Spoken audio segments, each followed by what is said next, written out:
Hello friends, welcome to रिति study hub.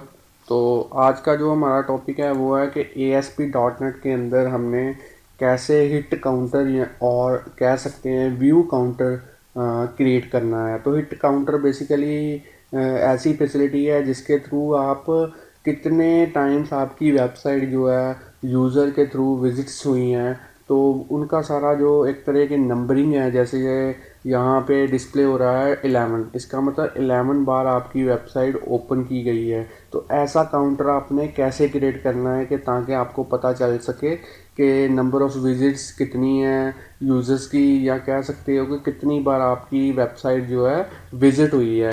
तो ये आज हम हिट काउंटर या विज़िट काउंटर क्रिएट करेंगे ASP.NET के अंदर। तो आपके मेरे पास ये ऑलरेडी एक प्रोजेक्ट या एग्जांपल बनी हुई है। पहले मैं इसकी वर्किंग आपको समझा देता हूँ, उसके बाद मैं आपको बताऊंगा कितने इजी वे के साथ आप डेटाबेस के साथ कनेक्टिविटी करवा के हिट काउंटर जो है अपना खुद का तैयार कर सकते हैं और उसे मल्टीपल टाइम्स अपनी डिफरेंस वेबसाइट या कह सकते हो कि डिफरेंट डिफरेंट प्लेसेस के ऊपर यूज़ कर सकते हैं। तो चलिए, ये मेरे पास ऑलरेडी एक प्रोजेक्ट इम्प्लीमेंट हुआ हुआ है। तो यहाँ पे मेरे पास जो नंबर ऑफ़ विजिट्स हैं वो आ रही हैं 11। तो जैसे ही मैं इसको रिफ़्रेश करूँगा तो ये देखिए, एक बार और मैंने साइट को विज़िट किया तो यहाँ 12 हो गया। अगर मैं किसी यहाँ से लिंक को कॉपी कर लेता हूँ, सपोज़ कोई और यूज़र है जो अपने इंटरनेट एक्सप्लोरर से इस वेबसाइट को ओपन करेगा, तो वहाँ पे हिट काउंटर का जो विज़िट है वो कितना आएगा, तो वो मैं आपको बता देता हूँ। ये देखिए,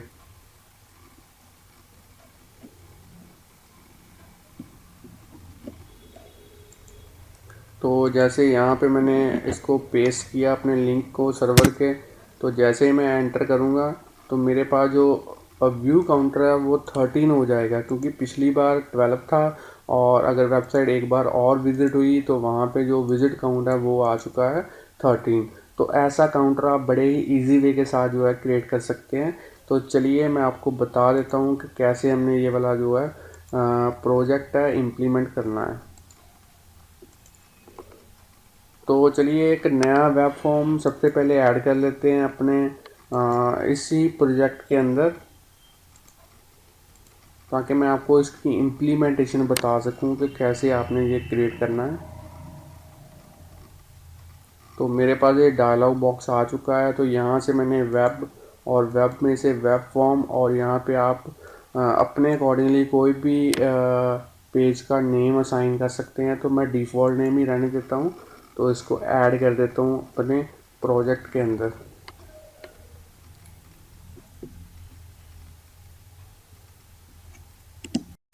तो सबसे पहले डिज़ाइन के अंदर चलते हैं और यहाँ पे थोड़ा सा अपना डिज़ाइन एक इम्प्लीमेंट या तैयार करते हैं। तो सबसे पहले मैं टूल बॉक्स में से एक लेबल इंसर्ट करूँगा।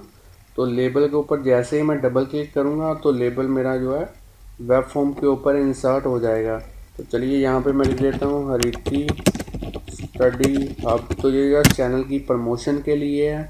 अगर आपने हमारा चैनल अभी तक सब्सक्राइब नहीं किया तो जल्दी से सब्सक्राइब कर लें, क्योंकि ऐसी एग्ज़ाम्पल्स मैं डेली अपलोड करता रहता हूँ अपनी इस चैनल के ऊपर। तो ये मेरा हरिती स्टडी हब हो गया। तो यहाँ पे एक और लेबल इंसर्ट करते हैं। तो ये डबल क्लिक करने से लेबल इंसर्ट हो गया और इसका टेक्स्ट जो है मैं लिख देता हूँ क्रिएट एंड डिस्प्ले विजिट और हिट काउंटर इन ASP.NET यूजिंग C#। चलिए, इसको एक बार कर लेते हैं ट्रू, और यहाँ से इसका साइज़ थोड़ा सा मीडियम कर देते हैं। तो बैक जो फॉर कलर है वो भी मैं थोड़ा सा चेंज कर देता हूँ।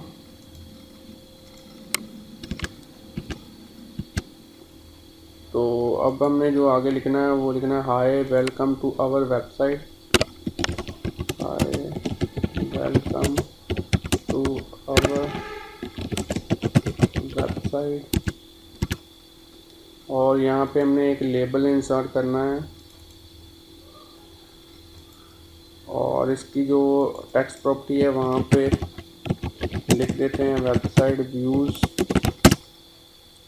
और इसका जो साइज़ है थोड़ा सा थ्रू बोल्ड कर देते हैं, साइज़ इंक्रीज़ कर देते हैं ताकि आपको देखने में थोड़ा बढ़िया लगे। वैसे आप अपने अकॉर्डिंगली साइज़ इसका रख सकते हैं। तो जो व्यूज़ होंगे, नंबर ऑफ़ व्यूज़ जितने भी काउंट होंगे वो सारे मैं इस लेबल के साथ अपेंड करूँगा। तो चलिए, अब जो हमारा मेन पार्ट है वो है डेटाबेस कैसा हमने यूज़ करना है। तो मैंने ऑलरेडी एक डेटाबेस क्रिएट करके रखा हुआ है। तो सबसे पहले वो मैं दिखा दूँ तो मेरे पास जो है SQL सर्वर मैनेजमेंट स्टूडियो है। तो मैनेजमेंट स्टूडियो काफ़ी अच्छा सॉफ्टवेयर है। अगर आप SQL सर्वर के साथ काम करना चाहते हैं तो स्टूडियो का यूज़ काफ़ी अच्छा रहेगा, क्योंकि इससे आप बड़े ही इजी वे के साथ जो है ग्राफिकली यूज़र इंटरफेस के थ्रू जो टेबल्स हैं, डेटाबेस है, वो क्रिएट कर सकते हैं। तो एक अच्छी ऑप्शन है आपके लिए कि आप अगर SQL सर्वर के साथ यूज़ कर रहे हैं, SQL सर्वर यूज़ कर रहे हैं, तो उसके साथ में मैनेजमेंट स्टूडियो भी यूज़ ज़रूर कीजिएगा। तो ये मेरे सर्वर का नेम आ चुका है, विकास PC, और यहाँ पे मैं कनेक्ट कर देता हूँ इसके साथ।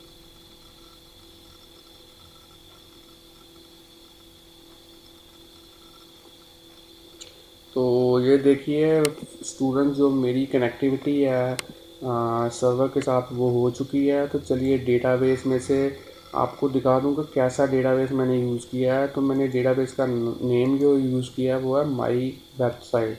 तो इसके अंदर जो टेबल मैंने यूज़ किया है उसका नेम है व्यू काउंटर। तो आप अपने अकॉर्डिंगली टेबल का नेम और डेटाबेस का नेम रख सकते हैं, मगर आपको कोडिंग में फिर वो नेम जो है चेंज करना पड़ेगा मेरी कोडिंग के साथ।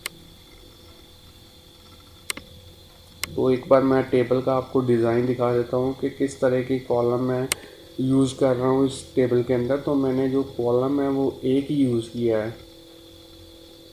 तो कॉलम का नेम मैंने जो यूज़ किया है वो है व्यू काउंट, और जो डेटा टाइप मैंने यूज़ किया है वो है बिग इंट, और अलो नल कर दिया है। नल्स इसलिए किया है क्योंकि मैंने डिफ़ॉल्ट वैल्यू इसकी सेट कर दी है यहाँ से 0। तो सिंपली यहाँ पे 0 लिख के एंटर करेंगे तो इसकी जो है डिफ़ॉल्ट वैल्यू सेट हो जाएगी। तो चलिए इसको सेव कर देते हैं। तो ऐसा जो ऑलरेडी मैंने डेटा एंटर हुआ है वो भी आपको दिखा देता हूँ इस व्यू काउंट कॉलम के अंदर। तो आपको पता ही है लास्ट टाइम जो हमारी विज़िट थी वो थी 13। तो अभी देख लेते हैं। तो व्यू काउंट अब भी 13 ही है। जैसे हम एक बार फिर से विज़िट करेंगे वेबसाइट को तो यहाँ पे 14 हो जाएगा, फिर 15, 16, और तो ऐसे बढ़ता जाएगा। डिफ़ॉल्ट वैल्यू बस आपने 0 करनी है, और जो डिज़ाइन है टेबल का वो ऐसा कर देना है। और डेटाबेस का नेम तो मैंने आपको बता ही दिया है। तो चलिए इसको क्लोज़ कर देते हैं। अब जो आपने कोडिंग करनी है वो कैसे करनी है, तो यहाँ पे राइट क्लिक कीजिए और इसके व्यू कोड के अंदर चलते हैं। तो सबसे पहले हमने दो नेम स्पेसेस यूज़ करनी है। तो ये कोडिंग वाली एक फ़ाइल है, ये मैं आपको वीडियो की डिस्क्रिप्शन में दे दूँगा, तो आप वहाँ से कोडिंग जो है यूज़ कर सकते हैं। तो ये दो नेम स्पेसेस काफ़ी इंपॉर्टेंट है, SQL क्लाइंट और डेटा। तो चलिए सबसे पहले जो है हमने दो मेथड्स क्रिएट करने हैं। एक प्राइवेट मेथड हमने यहाँ पे क्रिएट करना है इस क्लास के अंदर, जिसका नाम मैंने रखा है फाइंड व्यू। कितनी बार जो विज़िट हुई है वेबसाइट, तो डेटा रिट्रीव करने के लिए ये मेरे पास एक मेथड है जो मैंने खुद का क्रिएट किया है। तो ये उसकी कोडिंग है, just select star from view counter करना है, और जैसे ही हमारे पास व्यू काउंट रिट्रीव हो तो उनको मैंने वेबसाइट के अंदर शो करवा देना है कि इतना वेबसाइट का जो व्यू काउंटर है वो अभी इतना है। तो उसके बाद में मैंने एक और मेथड क्रिएट कर किया है, वो है अपडेट काउंटर। तो जैसे ही कोई विज़िट करेगा हमारी वेबसाइट के ऊपर, पहले तो उसे वो व्यू काउंटर डिस्प्ले होगा। उसके बाद में हम व्यू काउंटर को अपडेट कर देंगे, क्योंकि जो जिसने विज़िट की है वेबसाइट उसका भी एक नंबर उसमें ऐड करना है व्यू काउंट के अंदर। तो ये मैंने अपडेट कमांड यूज़ कर दी है, और उससे जो व्यू काउंट है उसको एक इंक्रीमेंट कर देना है, पहले शो करवाना है और फिर अपडेट कर देना है। तो इन दोनों फंक्शंस या इन दोनों मेथड्स को कैसे कॉल करना है, वो पेज लोड के अंदर हमने कॉल करना है। पहले तो हमने जैसे ही कोई वेबसाइट विज़िट हुई उसको काउंटर को अपडेट कर देना है। पुराना 13 था, उसको अपडेट कर दिया 14 हो गया, और बाद में फाइंड व्यू के थ्रू उसको डिस्प्ले करवा देना है। तो ऐसी ही हमारी कोडिंग है। तो ये कोडिंग वाली जो फाइल है मैं आपको वीडियो की डिस्क्रिप्शन में दे दूँगा, वहाँ से आप डाउनलोड कर लेना। और अगर आप चाहते हैं कि यहीं से इसको अपनी कॉपी के ऊपर नोट करना है तो वीडियो को पॉज करके इसको आप बड़े इजी वे के साथ कॉपी के ऊपर नोट डाउन कर सकते हैं। तो चलिए अब जो है वेबसाइट को जो कोडिंग है वो तो प्रॉपर हो चुकी है हमारी, और इसका जो है रन करके देख लेते हैं अपने इस एग्ज़ाम्पल को। तो दो चीज़ें आपको मैं बताना चाहता हूँ कि डेटा सोर्स की जगह आपने जो है अपने सर्वर का नेम यूज़ करना है, और स्टूडेंट्स इनिशियल कैटालॉग में आपने डेटाबेस का नेम यूज़ करना है, और यहाँ पे जो है अपने टेबल का नेम यूज़ करना है। इसी तरीके से यहाँ पे टेबल का नेम, यहाँ पे अपने खुद के सर्वर का नेम, और यहाँ पे जो है वेबसाइट जो है आपके डेटाबेस का नेम। तो चलिए इसको एक बार रन करके आपको दिखा देता हूँ मैं।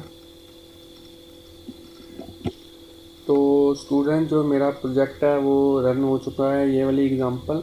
तो ये देखिए लास्ट टाइम हमारी जो विज़िट थी वो थी 13। तो अब जैसे ही मैंने इस वेबसाइट को विज़िट किया, दोबारा से पेज को ओपन किया रन टाइम के ऊपर, तो यहाँ पे 14 हो चुकी है। तो जैसे मैं रिफ़्रेश करूँगा तो ये 15 हो जाएगी। जैसे फिर से मैंने रिफ़्रेश किया तो इसका मतलब एक बार फिर से आप विज़िट की वेबसाइट तो यहाँ पे 16 हो गई। तो ऐसा व्यू काउंटर, हिट काउंटर आप बड़े ही इजी वे के साथ जो है खुद का क्रिएट कर सकते हैं।